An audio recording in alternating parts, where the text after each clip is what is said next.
My name is Jordan Blaze. I love wrestling. You love wrestling. Then we You're love not here, wrestling. you missing out. Is this show? Welcome to Women on Wednesday. We got somebody here. If you've been listening, her name's been brought up a few times around these parts as we've been talking to people. Danielle, the Pretty Heels, Jinx of the Pretty Heels. They was all Jordan Blade. Oh, had a few wrestlers on. Said when they got into wrestling, this was the person that they called who helped them to do this. So we are happy to have here with us. Up and coming. If you don't know her, you should get to know her. We have Jordan Blade with us today. How are you doing? What's going on, y'all? I'm doing swell. Swell. I've never said swell before. That's so weird. I'm doing all right, man. How are y'all? We doing good. First time we got a swell. So okay. Before we get into it, the first question I always ask is, why do you love wrestling, or what started your love for wrestling? Man, so I've had a love of many things over the years, and for me, things like sports, particularly, I played basketball for 10 years, and I played various musical instruments, and these things, including wrestling, always gave me goosebumps and adrenaline rush anytime either I played an instrument or played a sport, especially a sport I love, or watched wrestling. And I knew I had to do this because everything else that I've had a passion for, I've done. Played basketball for 10 years. I played French horn. That was my instrument of choice from middle school to high school. And doing these things, you could feel the love, or at least I could feel the love that I had for them.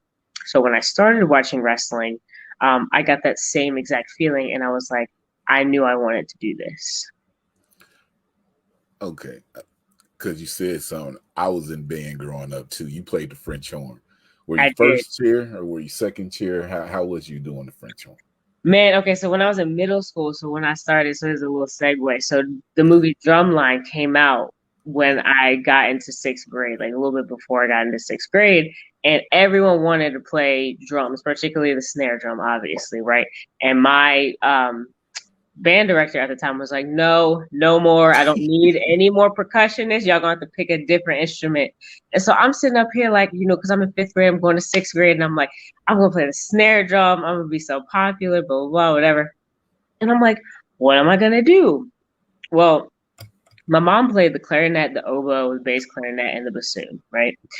So she had a clarinet, and it just needed like new pads or whatever. And I was like, Mom, I don't want to play the clarinet. Like, there's too many keys and blah, blah, blah. So I remember my band director was like, well, you get a scholarship to college if you play either the oboe or the French horn. Well, the oboe to me was a mini clarinet. So I was like, the oboe's out. So I was like, let me try the French horn. She neglected to tell me that the reason you get scholarships to play these two instruments is because they're the two hardest instruments to learn how to play. So I was terrible in sixth grade. And then seventh grade, I don't know what happened. So I had like a melody or something with the clarinets, coincidentally. And something just clicked. And I was able to like just hear the notes in my head, and something just clicked. So I was actually the only French horn player throughout my middle school career. Wow. When I got into, so my mother then in seventh grade got me private lessons and all that. So when I got into high school, that was the first time I had other French horn players, because obviously it's a rarity that people typically play French horn or oboe. So I had other people when I got into high school that did play French horn, and not to sound cocky, but I was better than all of them. But there was a seniority, like a freshman shouldn't dare like get first chair over a senior, and the teachers knew that too. Like the band directors knew that too. Even if I was better, they still would not put me above like someone who's older than me. I was like, this is whack. So I don't like that. yeah, I distinctly remember being very frustrated about that. So my first like year, I was like second chair or whatever. And then when I became like a junior, senior, I was like first chair and section leader and all that. All right, no offense to you. I was a woodwind, play saxophone and the baritone saxophone. So, Okay. I saw a few of the we had a few French horns in our area, which was like amazing, and like three people played the oboe, which our teacher was like, "We'll never get this again." So when you Yep. when you Yep. said those, I already feel Yes. it. Jordan, we got to talk about. So you played basketball for 10 years. Hmm. You was in band. How do you transition to wrestling?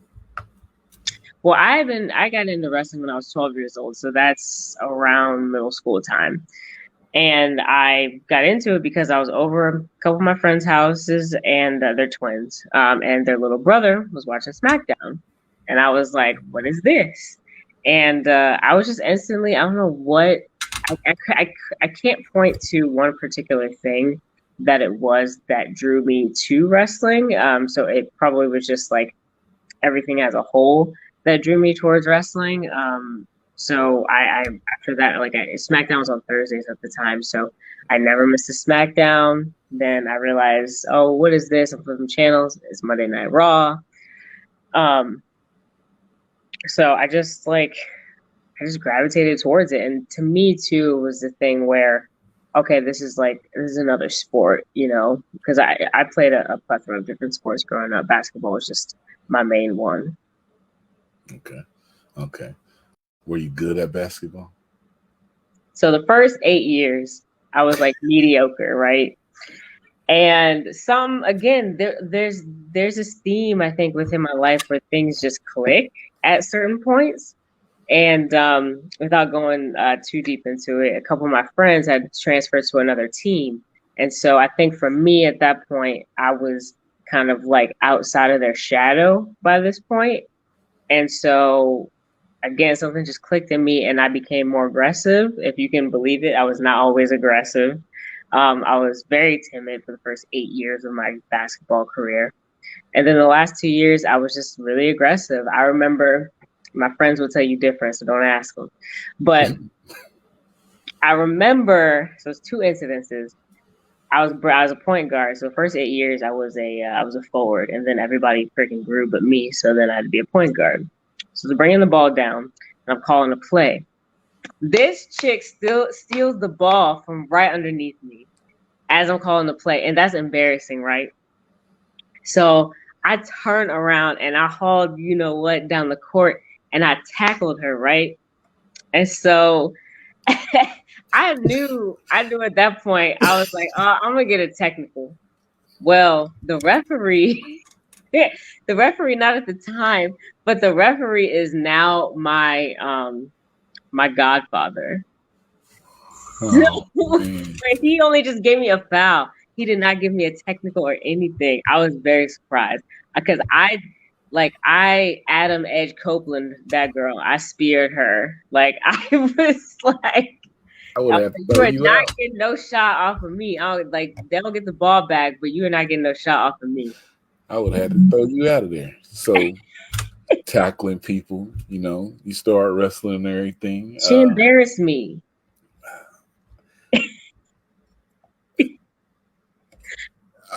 I don't. What? Yeah, but you just can't tackle the people though. I mean, Ego, ego. I've I've had one of those situations. You just gotta get back on defense. You gotta keep it together. I don't know if I would have tackled him. I might have tried to trip him or something. Like, Yeah, I was. Yeah, I was definitely upset. I was because I was like, you. This is embarrassing. She just stole the ball right from out under me. Like, so I couldn't let her score. You know what I'm saying? so let's get away from you tackling people in basketball. Let's make it sound good. So you tackling people in basketball and everything. You get an itch. You start training to do wrestling. How do you get started training for wrestling? Man, so I contacted Ground Zero Wrestling, which is no longer around, which is in was in Henrico, Virginia, which is about 15 minutes away from me. And I started training there around just some local guys. They ran shows once a month. Um, and so I trained there for 2 years, and then they shut down. And found myself kind of at an impasse because I hadn't made my debut yet. So I was like, the training school that I was, it's going to be a natural progression, right? Once the trainers deemed me ready to start doing shows, I was going to start doing shows for GXW and then branch out and blah, blah, blah. That's how it went in my head. Well, obviously it didn't happen that way because I had never made my debut by the time that they had shut down. So I was at an impasse. And so I saw that this promotion called Nova Pro Wrestling, which is also not around anymore, was doing a tryout show, maybe like a month or so later. And I was like, well, if I'm going to do this, then I have to just take the plunge and go and do it. So I sent them my stuff, and they needed promo pictures. I didn't have any promo pictures. So I went over to my friend's house, and she had a camera, and I ordered some cheap gear off of eLucha that was black and red and very much generic wrestling number 7. And I just, we took some pictures, and I sent it to him, and I was like, man, what's my entrance music going to be? And I just sent him like one of my favorite songs at the time. And that was it. So I was picked to be on the tryout show. And so the Nova Pro tryout show in 2017, summer of 2017, that was my first match. 2017. So let's skip up. So it's 2021. So when you started in 2017, could you think that you could be having the summer, the year that you having? Yes and no. Not obviously not to a T. Because one of my goals, always was to get on Beyond Wrestling, right?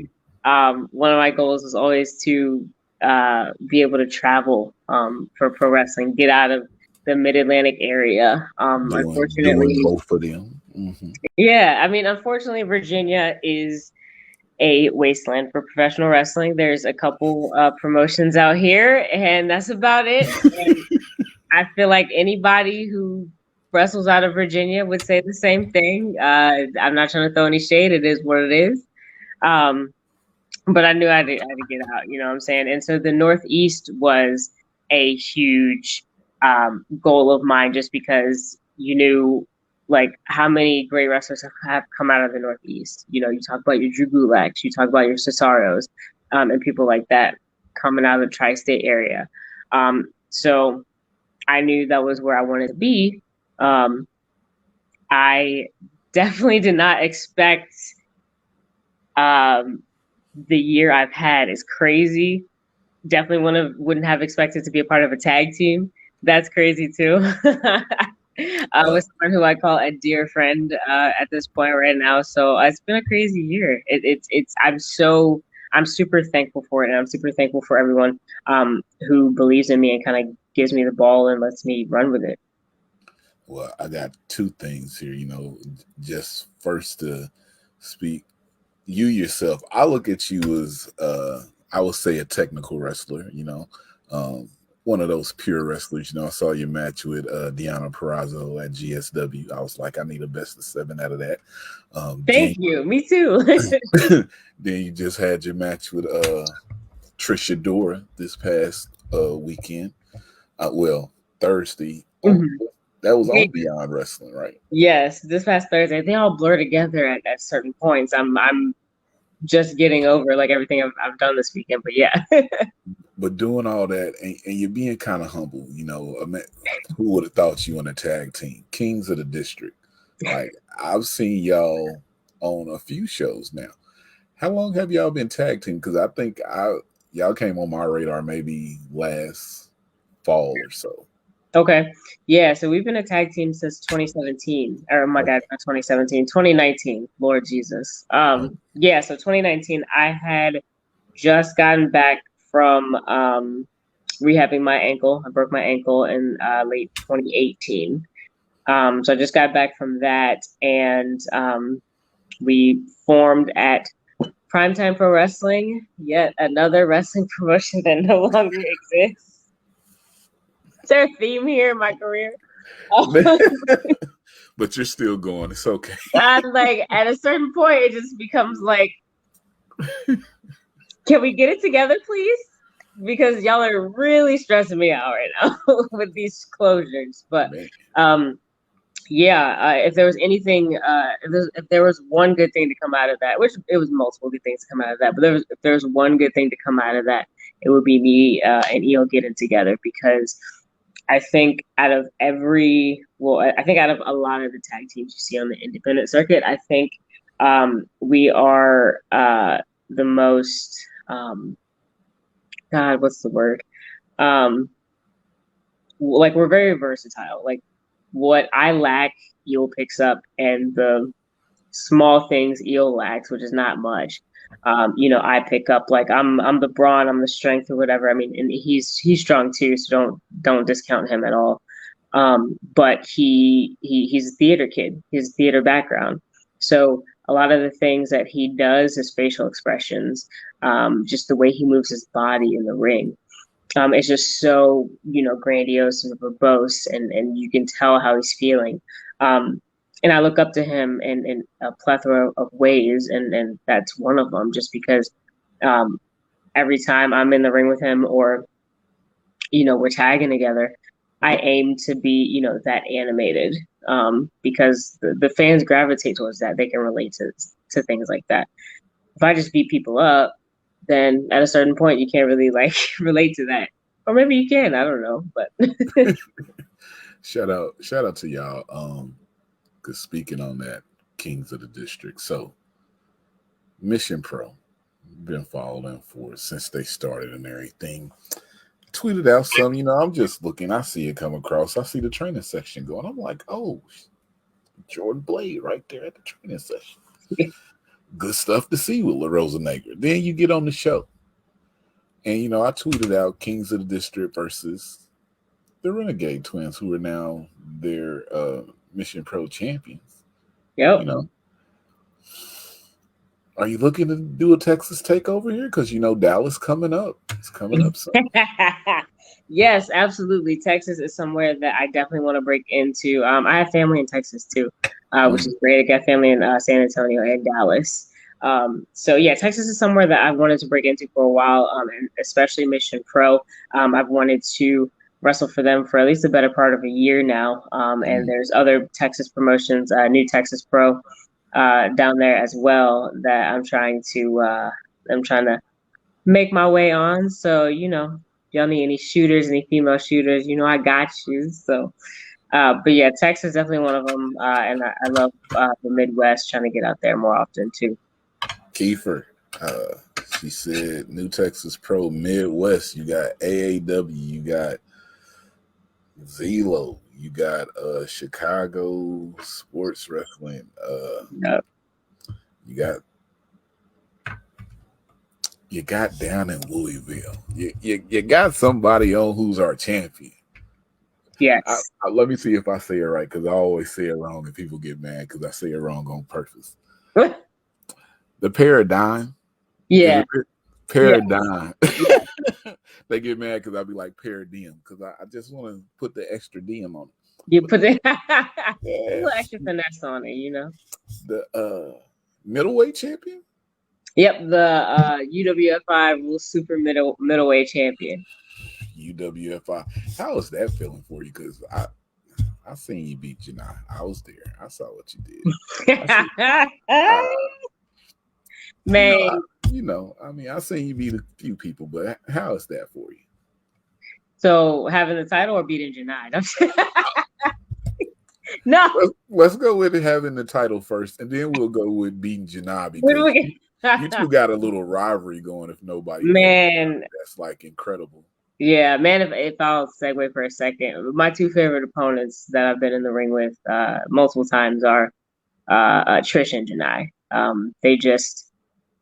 Their style and their ability and just everything that they bring to the table in wrestling is so much different than what a lot of females bring in wrestling. And I love that and I respect that. And I think I think they think the same thing about me too. So we're able to do something when we get in the ring together. We're able to do something that's different than what a lot of female wrestlers are doing. Again, no shade to other female wrestlers. I think I am a fan of a ton of other female wrestlers on the indies right now. but I'm just biased towards Janai and Trish. So That DMV connection, y'all ever had a triple threat? that too, we have not had a triple threat. So that would be sick. But yeah, so I know you asked about the Paradigm Super Middleweight Championship. Winning that, especially beating Cole in the finals, was crazy. I love that style of wrestling, and I take it very seriously, and I have a lot of respect for it. Again, because it's different. Sometimes on the indies, and there's a lot of promotions, you can see sometimes see a lot of the same things. And so, what I like about Paradigm is that they're trialing and they're kind of seeing what works for them, and they're dipping their toe in a ton of different projects. And a lot of that, I mean, shout out to Gary, obviously with Paradigm, and shout out to J Rose too, because he's had a hand in a ton of things, a ton of new stuff, No Hook and things like that that are going on with Paradigm. So I mean, the theme here is that, Black wrestling draws, and it's not just the wrestlers, you know what I'm saying? It's everybody behind the scenes. It's people like J Rose, it's people like Billy Dixon, putting their creativity behind these wrestling projects. And that's part of the reason why they're so successful. If y'all don't know J Rose, go back about 2 weeks ago. We had him on here, Indianapolis Connection. Something special about that happening in Indianapolis too. So y'all look out for that. Don't want to say too much. Couple more things here, Jordan. Got to ask because we talked about Paradigm and December 3rd. It was only about 30 tickets available. I went on and grabbed me one. After you won your match against Shania, you standing in the ring and a video played. And you about to face you about to face Tom Lawler. You ready for that? I am about to face Tom Lawler. You were correct. I had no idea, so my reaction in the ring was 100% genuine. I'm looking at the video, right, and it's playing and it's playing and it's playing, and I'm like, I'm tired, and it was late, and I was like, is this supposed to be some sort of puzzle? Because I feel dumb AF right now. Because was I supposed to figure it out? Because he hadn't come up on the screen yet, and I was like, what is going on? I'm like, Gary, what is going on here? I'm stupid. You're gonna have to layman's terms it for me. And then I saw him pop up on the screen, and I was like, blew my mind. So obviously my cardio has gone up. My jujitsu, like after I leave here, I'm about to go to the gym. Well, I'm about to get my son and then go to the gym. But my cardio has increased. I'm hopping into Muay Thai a little bit more.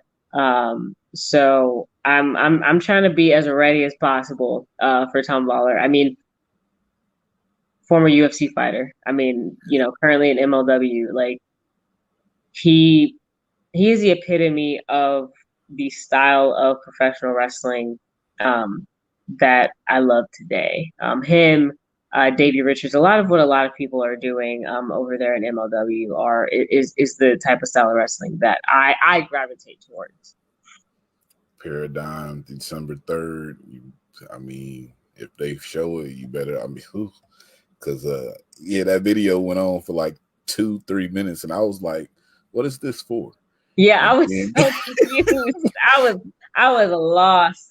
We was all sitting there like, oh. Then they showed us like, oh, okay, and your reaction in the ring was like, okay, she wants that. So yeah, it's crazy. All right, so let me lean in and ask this right quick. Rock or Stone Cold? True Stone Cold. Okay. Just a random question I asked. You do have something coming up in January, which when I saw your name, I got real excited about it because I was at the last one, and I was like, "What type of people we gonna get down here this year?" And then they announced you. It's a lot of women gonna be there. So GCW Generation Championship Wrestling, January 22nd, Tampa, Florida. Tickets are on sale online. You will be in the Diamond Cup. Going for the Diamond Cup. The winner of the Diamond Cup is like a Money in the Bank thing, can cash in for a chance at the championship at any time, who is now Queen Aminata, but she will be facing Sky Blue. Jordan, have you seen the list of women, and are you ready for this? Yes, and I can't name them off the top of my head, because I have the memory of a goldfish. I don't have CTE. I just have the memory of a goldfish. But Hey, don't worry. I have the ones in my head that I would like to face. So 3 matches in one night. Let's see who you got in your head from that night. If you advance in each round, who you got in your head you want to face? Laney Luck, Mm, Killer Kate, mm, and another Killer Kelly. mm. Those are three for me that I'm just like. I think so. Laney Luck, I've watched her for a while, and she's impressive, and she only continues to get better. And I'm like, dang it, Laney, like you, like you're bouncing all around everywhere. But I think that would be a challenge for me because our styles are so different. And I love that style. I just like, you know, I love I love the UWFI, the pancrase, the grappling, the Brit wrestling style or whatever. But I have an appreciation for like the lucha style and things like that. If my knees weren't shot, maybe I could do some of that, but I can't. So we'll see how if that is one of the matches that comes up. We'll see how I fare. Killer Kate, I've seen her for a few months now. We have roughly the same background, so that to me is a no brainer for a matchup that I will want. And Killer Kelly, man, I mean, who would not want to match against Killer Kelly? Like, do I even need to say, like, what do I even need to say? Like, You gotta get that match in. I already know. yeah, man. So I'm, hello, GCW. Like, yeah, if y'all are listening, Hey, there's some matches that I will want. Just put it out there. Just, let's Robin Reed. You know what to do. I'll send this video to you. So hey. hey. Yeah, I mean, it can happen. It can happen. I believe it can happen. One of them three, if all three, because if you win that night, you got to have 3 matches, advance all the way, be the winner. It's a war of attrition also, because you got to come back out and it goes down. But Joe, Yeah. before we do this last spot here, where I have you put yourself over, I do have to say. So I had Erica Miller on. I had Riley Shepard on. And they both put you over grandly, just talking about how when they was getting into wrestling and how you helped them out and everything, and how you were a person that they looked to go to. Do you look at yourself as a mentor out here? Because if you don't, you are a mentor out here. It's so weird. Maybe yes and no. There was a stint where I was helping some guys out in Yorktown, which is about an hour and a half east of me. I was helping them with training for a period of time, and just kind of really just giving my knowledge and experiences, and kind of just giving them little nuggets that I've learned from other people.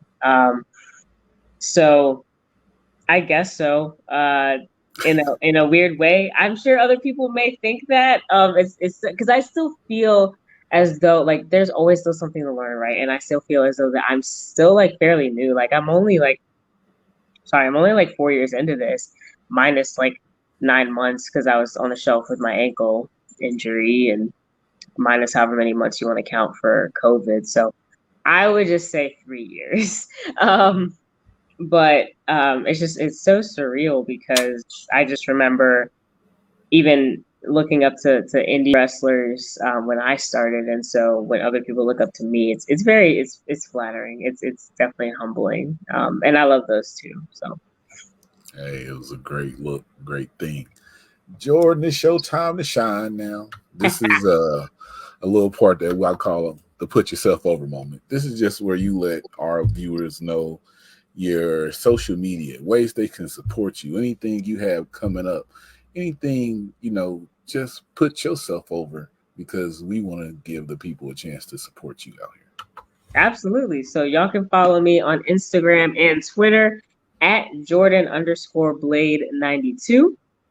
Y'all can go buy my merch at whatamaneuver.net /Jordan Blade. Love What a Maneuver. Shout out to those guys.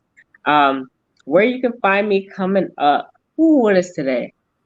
So this weekend or this Sunday, I'm wrestling Masha Slamovich at Pro Wrestling Magic. Oh, what? Um, yep, Pro Wrestling Magic Underdogs this Sunday. So I'm excited for that. I Oh, will be hopefully the graphic has dropped by the time this video airs, but so next Friday, the 19th, is my birthday. So I'm just throwing that out there.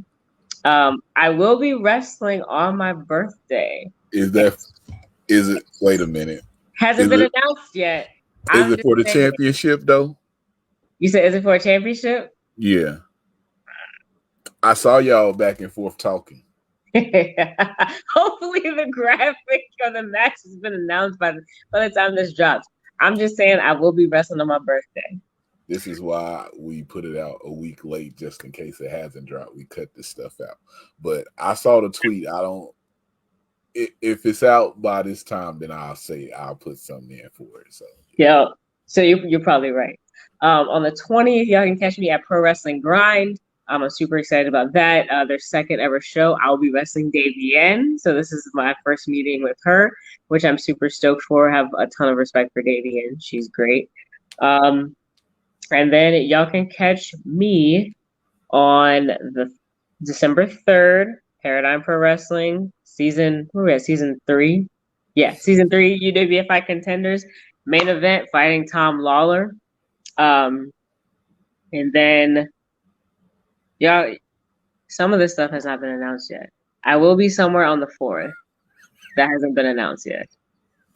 Another place that I haven't like I'm like thinking like in my head, I'm like, where am I going? you're just gonna say she booked and busy.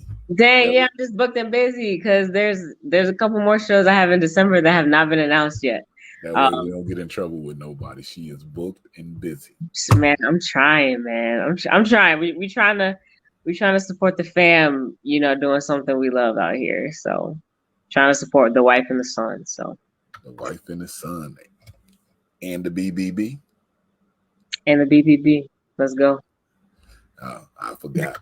Mr. Darius Carter came on here and put you over greatly. Oh man, Darius is great. So I dig that guy. Some people don't like him, but I dig him. You know what I'm saying? I dig what y'all doing with that movement. Thank you. He's always been great to me, so that's how I look at it. Hey, that's how I look at it too. I ain't had no issues with it, but other people, hey, I don't know. That's on y'all. But Jordan, I'm happy we had this convo. I learned a lot more about you. I'm ready to see everything happen, come up. Deanna Perrazzo, anybody listening, I said this on Instagram a while ago, but a best of 7 with her and Jordan Blade, because the way they was in there moving, if y'all didn't see, I'm going to put the little highlight clip I put in here because that was a match that I really digged in. Jordan, I like what you're doing out here. You're like one of the I said that. You one of the top technical women wrestlers that I know out here. I had to go through the list on my head. So, you out there, I see what you're doing. I see big things coming for you. So continued improvement. And I know I see you at a show soon because I like to go places and you everywhere and I'm everywhere. So thank you. Like I always say, I'm tradie, y'all. But if I love wrestling and you love wrestling, then we love wrestling. It's too sweet for the culture.